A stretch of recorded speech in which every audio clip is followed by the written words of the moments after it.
Ekstraksi DNA adalah proses pemisahan DNA dari komponen sel lainnya seperti protein, karbohidrat, lemak, dan lain-lain.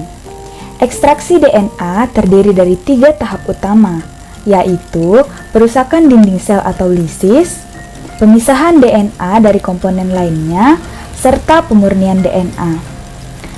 Perusakan dinding sel atau lisis pada proses ekstraksi bertujuan untuk menghancurkan membran dan dinding sel sehingga bagian dalam sel dapat keluar.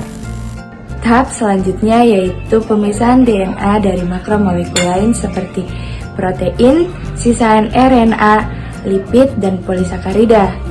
Tahap terakhir yaitu pemurnian DNA. Pada tahap ini bertujuan untuk menghilangkan residu dari sisa zat yang digunakan pada saat proses lisis dan pemisahan DNA. Polymerase chain reaction atau PCR adalah suatu teknik sintesis dan amplifikasi DNA secara in vitro.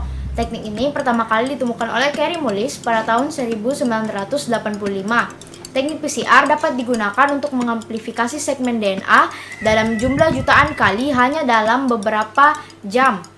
Nah, dengan adanya teknik PCR ini dan teknik-teknik lain seperti sekuensi DNA, tentunya telah merevolusi bidang sains dan teknologi, khususnya di bidang diagnosa penyakit genetik, kedokteran forensik, dan evolusi molekuler. Teknik elektroforesis adalah teknik pemisahan senyawa berdasarkan kecepatan migrasi dari senyawa yang bermuatan listrik di bawah pengaruh medan listrik. Elektroforesis gel merupakan salah satu teknik utama dalam biologi molekular dan merupakan metode standar untuk pemisahan, identifikasi, dan pemurnian fragmen DNA.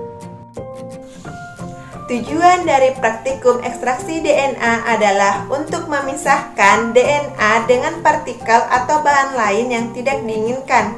Sedangkan tujuan dari PCR adalah untuk mendeteksi keberadaan material genetik dari sel, bakteri, ataupun virus. Nah, tujuan dari teknik elektroforesis adalah untuk pemisahan, identifikasi, dan pemurnian fragmen DNA. Alat yang digunakan dalam ekstraksi RNA yang pertama cawan Petri, yang kedua pinset bedah, yang ketiga gunting bedah, yang keempat mikropipet dan tips, yang kelima vortex, yang keenam centrifuge, dan yang ketujuh inkubator. Adapun bahan yang digunakan yaitu yang pertama 500 mikroliter Favor Prep 3 RNA reagen, yang kedua jaringan yang dipotong kurang lebih 50-100 mg, yang ketiga 600 mikroliter isopropanolol, yang keempat 200 mikroliter kloroform, yang kelima 1000 mikroliter 70% etanol dalam DEPC, yang keenam 30 mikroliter DEPC, dan yang ketujuh 600 mikroliter supernatan.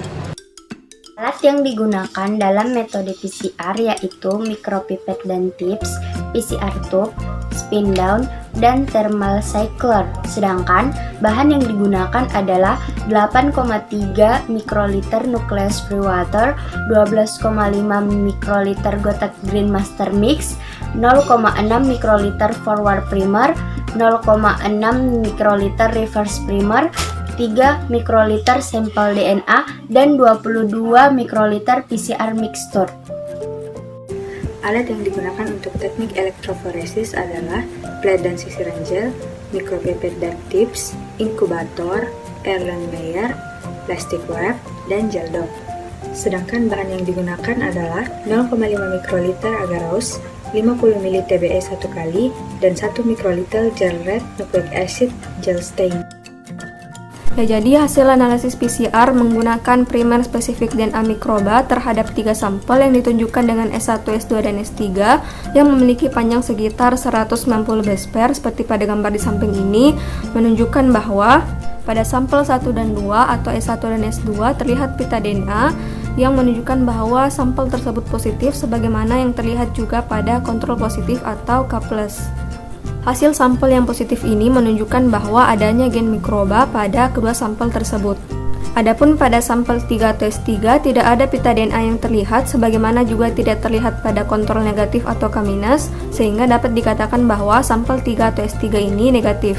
Nah, selain itu, adanya sampel-sampel yang menunjukkan positif PCR dapat menggambarkan frekuensi kejadian penyakit yang disebabkan oleh infeksi mikroba tersebut, di mana frekuensi kejadian penyakit dari pengambilan sampel dihitung melalui rumus A per B dibagi 100%, di mana A menunjukkan sampel positif PCR, sedangkan B menunjukkan total sampel yang diuji. Maka setelah disubstitusi ke dalam rumus, diperoleh frekuensi kejadian penyakit ialah sebesar 66,7%.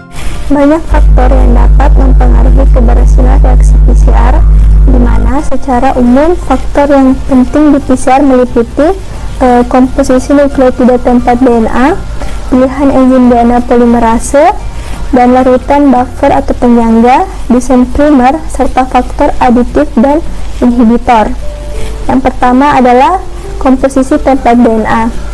Tergantung pada DNA target, strategi tertentu diperlukan untuk tes PCR yang sukses. Misalnya, tempat yang kaya akan pasangan guanin sitosin memiliki ikatan hidrogen yang lebih banyak dibandingkan dengan tempat yang kaya akan pasangan adenin dan timin. Hal ini menyebabkan pemisahan intian lengkap yang dapat menyebabkan PCR gagal. Selain itu, tempat yang kaya akan guanin sitosin cenderung memiliki struktur yang lebih sekunder, yang dapat menangkap polimerase mengarah ke pemutusan pramatang. Dalam kasus ini, struktur destabilizer sekunder seperti DMSO dapat ditambahkan karena diketahui dapat meningkatkan amplifikasi PCR dari tempat yang kaya akan guanin sitosin. Pada saat yang sama, tempat yang kaya akan adenin timin juga membutuhkan perhatian karena suhu anilin primernya yang rendah, sehingga dapat mengakibatkan adanya penempelan primer pada DNA template yang spesifik yang menyebabkan produk PCR yang tidak spesifik. Hal ini dapat diantisipasi dengan menggunakan kombinasi suhu ekstensi diturunkan dan penggunaan aditif seperti TMAC. Adapun template DNA yang terlalu panjang sulit untuk diamplifikasi karena meningkatnya risiko rusaknya template DNA atau terdegradasi oleh depurinasi. Depurinasi sendiri mengacu pada reaksi kimia di mana ikatan beta-N glikosidik di purin nukleosida dibelah sehingga terjadi hidrolisis yang menyebabkan purin, yaitu adenin dan guanin, terlepas dari DNA karena terputusnya ikatan kimia antara purin dan gula deoksiribose.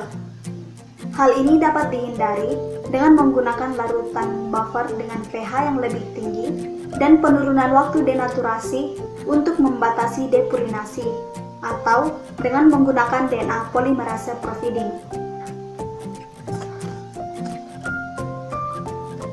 Faktor yang kedua yaitu pemilihan DNA polimerase. Terdapat banyak variasi DNA polimerase yang tersedia secara komersial yang masing-masing dengan fitur yang berbeda, sehingga selain template DNA, memilih DNA polimerase dan mencampurkannya dengan larutan buffer yang tepat merupakan hal penting terhadap reaksi PCR yang sukses. Selanjutnya yaitu desain primer. Terlepas dari pemilihan DNA polimerase, sepanjang polimer juga dapat mendikte hasil dari PCR, seperti memiliki urutan komplementer.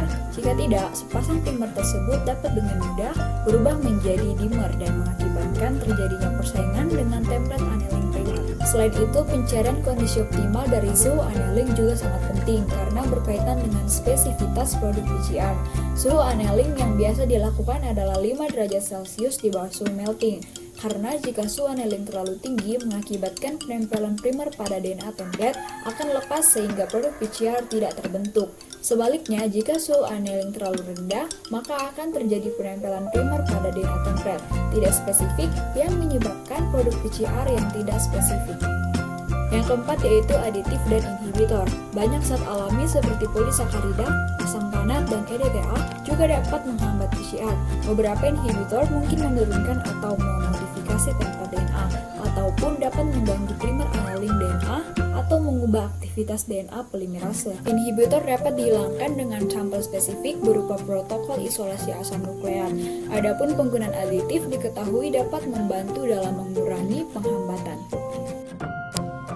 Berdasarkan penjelasan tadi, dapat disimpulkan bahwa PCR merupakan suatu teknik sintesis dan amplifikasi DNA secara in vitro. Nah, penting untuk kita ketahui bahwa sebelum melakukan PCR, maka sampel terlebih dahulu diekstraksi untuk mendapatkan DNA tanpa senyawa lain. Dan setelah melakukan PCR, maka akan dilakukan elektroforesi untuk pemisahan, kemudian identifikasi, dan juga pemurnian fragmen DNA. Dari hasil yang didapatkan pada sampel 1 dan sampel 2 menunjukkan hasil yang positif dengan panjang spesifik sekitar 190 BP. Hal ini menunjukkan bahwa pada kedua sampel tersebut terdapat gen mikroba, sementara pada sampel 3 atau S3 ditemukan hasil negatif.